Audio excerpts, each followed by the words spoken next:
کیا کبھی سوچا ہے کہ صرف چند لفظ کیسے ایک پوری کائنات کی تصویر بنا سکتے ہیں؟ چلیں دیکھتے ہیں کہ قرآن کے صرف 10 الفاظ ہمیں خدا، ہدایت اور ہماری آخری منزل کے بارے میں کیا کچھ سکھاتے ہیں۔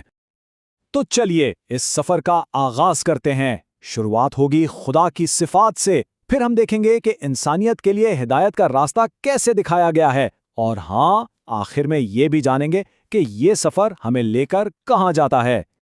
تو سب سے پہلے ایک بنیادی توازن کو سمجھتے ہیں جو خدا اور اس کی مخلوق کے رشتے کی بنیاد ہے۔ یہ توازن ہے رحمت اور انصاف کا، یعنی ایک طرف شفقت ہے اور دوسری طرف اس کے نتائج۔ دیکھیے، ایک طرف ہے رحمہ یعنی رحمت، اور دوسری طرف ہے عذاب جس کا مطلب ہے سزا۔ اب یہاں ایک بہت ہی دلچسپ بات ہے۔ پتہ ہی الفاظ قرآن میں کتنی بار آئے ہیں؟ لفظ رحمت کا ذکر 114 سے بھی زیادہ بار ملتا ہے، اور اس کے برعکس عذاب یعنی سزا کا ذکر 320 سے بھی زیادہ بار۔ یہ تعداد ہمیں بتاتی ہے کہ غلط راستے کے انجام سے خبردار کرنا بھی کتنا ضروری ہے۔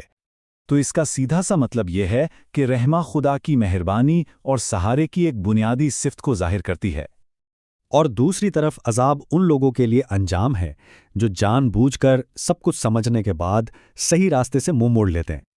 اچھا، تو اب جب ہم نے رحمت اور انصاف کو سمجھ لیا ہے تو سوال یہ اٹھتا ہے کہ ان کے پیچھے قوت کون سی ہے؟ چلیں اب خدا کی اس لامحدود قدرت اور اختیار کو دیکھتے ہیں جو ہر چیز کی بنیاد ہے۔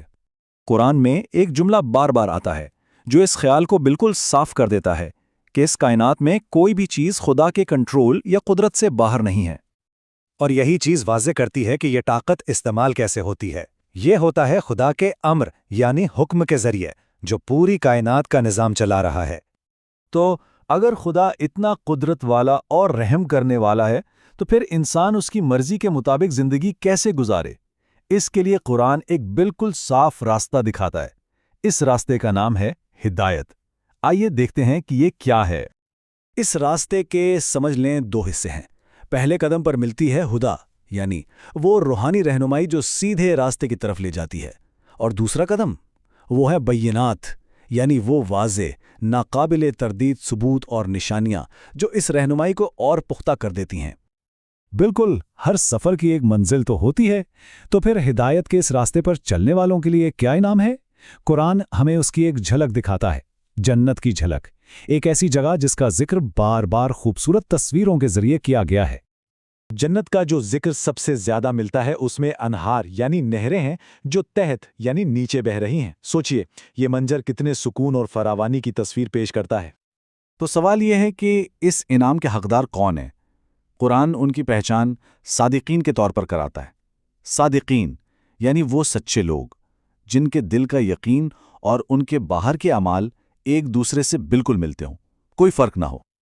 تو یہ تھے وہ 10 الفاظ جو خدا کی رحمت، اس کی طاقت اور ہدایت کی ایک پوری دنیا کی تصویر کشی کرتے ہیں۔ لیکن اب ایک سوال باقی ہے کہ اس پورے عظیم منصوبے میں ہمارا کردار کیا ہے؟ ہمارے اعمال اور ہمارے عقیدے اس سب کا کیا جواب دیتے ہیں؟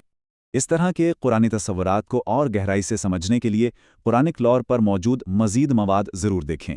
ہمارے ساتھ جوڑنے کا شکریہ۔